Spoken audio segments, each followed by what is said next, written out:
Now this lab is going to use two kinds of apparatus. They work the same way, but the setup is a little bit different. So I'm going to first show how to set up the casting chamber on this apparatus.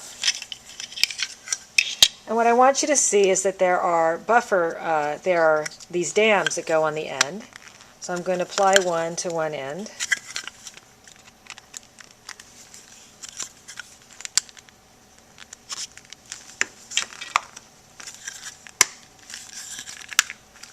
Okay.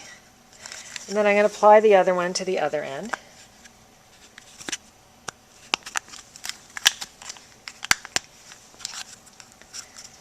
And so what I now have is a chamber. The next thing I want to do is to put the comb into the chamber. The comb is going to make the wells. So this comb has two sides. One side that has wide, what we call teeth, the other one with narrow teeth. So we're going to do it with the wide teeth face down. In order to adjust the comb up and down, there's a screw that if you loosen it, will allow the comb to go up and down. What we want to do is have a space between the comb and the bottom of the chamber. And so one way to do this when you're first beginning is to use a nickel, where you would unscrew it, place the nickel underneath, and then screw it again. Now if you were trying to do the electrophoresis for purity, you would never use something like a nickel. But for this experiment where you are just doing a diagnostic and you've never poured a gel before, the nickel actually has the perfect spacing between the bottom of the gel and the comb. So once you've used the nickel, simply take it away. So now this gel is ready to cast. Note that it has the dams on both ends, that you have the comb, and that there's a space between the bottom of the comb and the bottom of the tray. Some of you will have this apparatus, and the tray will look a little bit larger, and it works a little bit different. So what I'm going to do with this one is, again, put the dams on either side.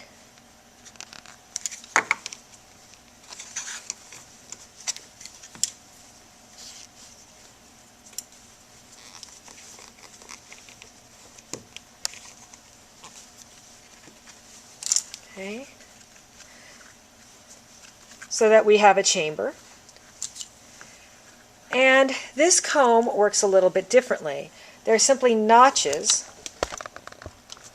There are notches in the tray, and so you would just simply put it into the notch. Okay, this comb can be moved up and down by loosening the screws. I would suggest to do the same thing, where you put in the nickel,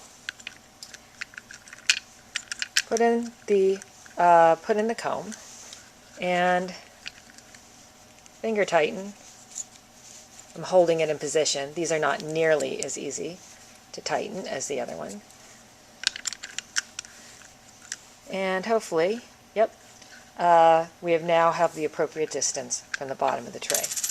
You should definitely double check it by looking at the side view, making sure that there is space between the bottom of the comb and the bottom of the tray.